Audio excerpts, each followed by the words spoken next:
तो 29 जुलाई गुरु पूर्णिमा एक ऐसा दिन सचमुच में जीवन में अंधकार दूर होकर सोने सी चमक हमारे जीवन में आ सकती है। और वो आ सकती है सिर्फ और सिर्फ बृहस्पति ग्रह यानी कि जुपिटर आपके गुरु ग्रह की कृपा से।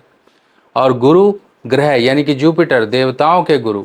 और हमारे जीवन में कहते हैं कि थोड़ा सा भी एक अमृत का छींटा भी पड़ जाए ना उस गुरु कृपा का, तो हमारा जीवन तर जाएगा। और 29 जुलाई का दिन सचमुच में आपके लिए सचमुच में प्रभावशाली हो सकता है।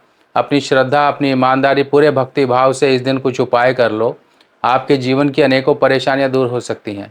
अब आप समझो, सबसे पहले गुरु की कृपा हमारे जीवन में क्यों ज़रूरी है। बिना गुरु के कहते हैं हमारी गति नहीं हो सकती।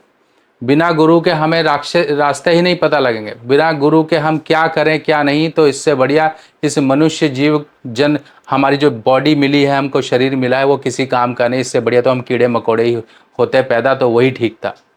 तो इसीलिए बिना गुरु के कुछ नहीं जीवन में है, इंसान की गति नहीं है।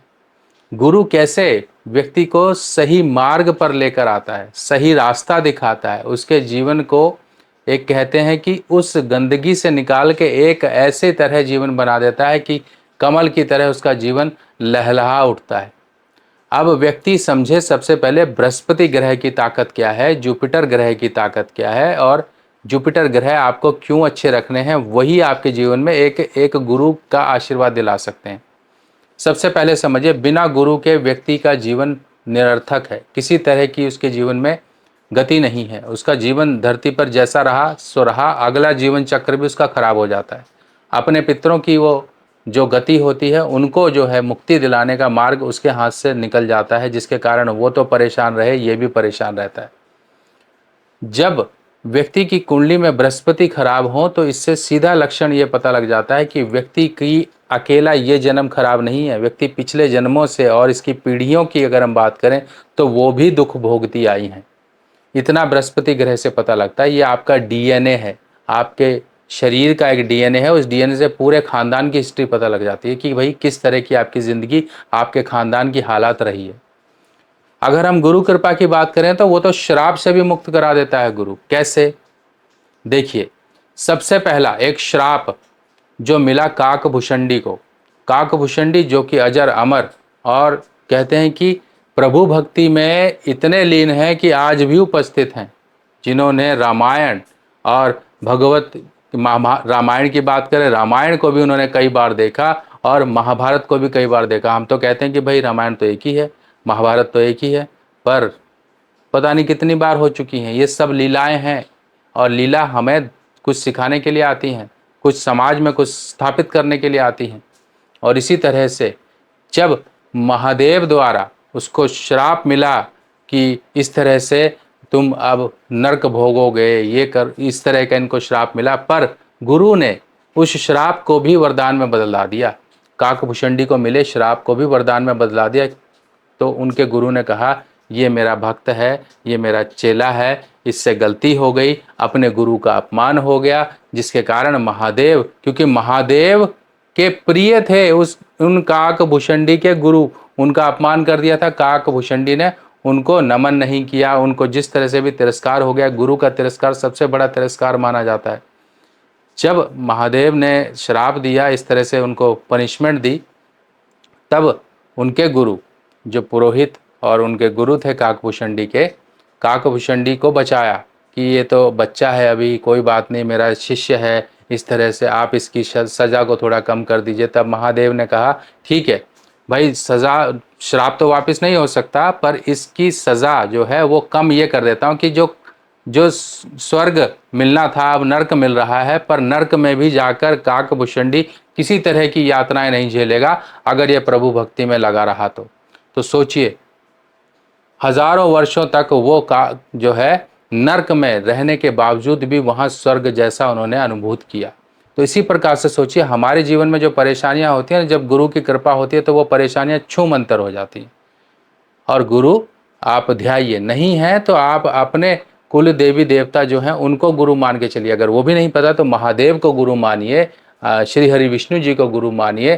कहते हैं नहीं मिल रहे हैं, किसी एक देवी देवता को आप जो आपके मन को भाते हैं, जो आपके मन को तसल्ली देते हैं, उनको गुरु मान के आगे बढ़ जाइए और उनसे जुड़ी हुई जानकारियों को जुटाइए, ताकि आपके अंदर वो भक्ति भाव, वो जो उनके कहते हैं कि एक कमल जैसे शब्दों का जो वर्णन वेदों पुराणों में मिलता है, जब आपके कानों में जाएगा ना तो अंदर से आप मजबूत हो जाओगे।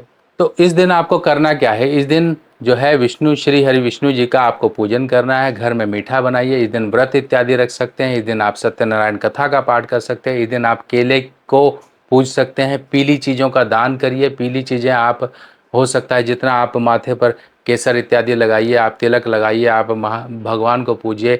शाम के समय इस दिन जो है चंद्रदेव का पूजन बहुत ज़रूरी होता है, क्योंकि यही वो दिन होता है जिस दिन आपको एक साथ ही इतनी शक्तियों का अनुभूत हो जाएगा।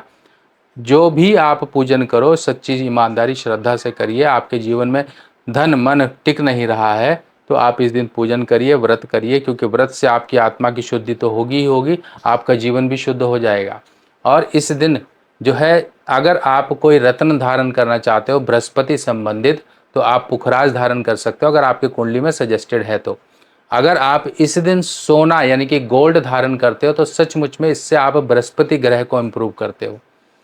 इस दिन पहले से खरीद के रख लीजिए, कोई भी गोल्ड का, कान का, गले का, हाथ का, कुछ भी जो आपको खरीदना है। ये इन्वेस्टमेंट है और आपकी एक फ्यूचर इन्वेस्टमेंट होती है। ये मत सोचिए कि महंगा है, महंगा कुछ नहीं है। आज महंगा है, कल को और महंगा है। तो सोचिए, अगर आप इसको लेते हैं तो अपना ही बृहस्पति अच्छा कर रहे हो, किसी और के लिए नहीं खरीद रहे हो। तो इन चीज़ों को खरीदने से पहले जो आप 100 बार सोचते हो वो मत सोचा करो। मौका आता है ले लो, ये ज़रूरत की चीज़ है। कल को नोट बंद हो जाएंगे ना तो यही गोल्ड काम आएगा। तो सोचिए कितनी आपको सिक्योरिटी मिल रही है। बड़े बुजुर्ग ऐसे नहीं सोना खरीदा करते थे, ये चीज़ें खरीदा करते थे। उनको भी कुछ तो समझ होगी ना कि वो क्यों खरीद रहे हैं, इसकी वैल्यू क्या है। जिसके पास दो चीज़ें हैं वो कभी गरीब ना होगा। पहला तो है सोना, दूसरा है ज़मीन। आपके पास अगर है तो आप गरीब नहीं हो, भले आपकी जेब खाली है, आप गरीब नहीं हो। तो इस तरह से सोचिए। आपको यहाँ पर इस दिन जो है कुछ धार्मिक पुस्तकों का दान करना है। श्रीमद् भगवत गीता का आपको स्वर्ण जो है सुनिए, इसको जैसे मर्जी सुनिए, चाहे आप टीवी में चला के सुनिए, फ़ोन में सुनिए, जैसे भी आपको सुनना है सुनिए। आप इस दिन धार्मिक पुस्तकों का दान करिए। आपके कोई गुरु महाराज हैं उनसे जाके मिलिए, उनको भेंट करिए, उनसे उनकी सेवा करिए, चरण दबाकर उनके चरण धोकर उनका पूजन करिए। आपके कोई टीचर हैं, आपके टीचर मान लो रिटायर हो गए हैं और आपको मिलते हैं आते जाते, तो एक दिन आप निकाल लीजिए, उनसे जाके मिल लीजिए। उनको कुछ जो भी आप उपहार दे सकते हो उनको दीजिए, उनके चरण दबा के आप उनकी सेवा करिए, उनसे आशीर्वाद लीजिए। कहते हैं कि एक आशीर्वाद आपके जीवन की अनेकों मुश्किलों को दूर कर सकता है। जिस प्रकार से देवताओं पर आई समय समय की विपदा को दूर करने के लिए उनके सहायक बने थे बृहस्पति देव। तो बृहस्पति देव का तेज इतना था कि जितना ज़बरदस्त उनका प्रभाव था, उन्हीं की गाइडलाइन से देवता जो है सृष्टि में एक बैलेंस बना के रखते थे। जब आपका बैलेंस बिगड़ गया ना तो बृहस्पति महाराज की कृपा से ही वो बैलेंस बनेगा। तो बना लीजिए, इस दिन को खाली मत जाने दीजिए। इस दिन के लिए स्पेशल हम आपके लिए जुपिटर यानी कि जो आपके जुपिटर खराब है, पितृदोष है, एजुकेशन का फ़ायदा नहीं मिल रहा, बच्चा नहीं पढ़ रहा, धन नहीं बढ़ रहा, उसके लिए हम स्पेशल आपके लिए ताबीज़ तैयार करते हैं केले की जड़ की। अगर आप मंगाना चाहते हो तो मंगा सकते हो और इसको यूज़ करिए। देखिए इससे भी आपके बहुत से जीवन के दोष दूर हो जाते हैं, क्योंकि इस दिन केले की जड़ को धारण करना भी बहुत पुण्य फलदायी माना गया है। पर केले की जड़ पहले निकाली जाती है, एक शुभ मुहूर्त में निकाली जाती है, उसको प्राण प्रतिष्ठित एनर्जाइज किया जाता है, फिर इस दिन उसको धारण किया जाता है गुरु महाराज का ध्यान करके, बृहस्पति जी का ध्यान करके, श्री हरि विष्णु माँ लक्ष्मी जी का ध्यान करके फिर इसे धारण किया जाता है। आप मंगाना चाहते हो तो मंगा लीजिए, ये ताबीज़ है, गुरु पुष्या नाम से यह ताबीज़ आपको मिलेगी।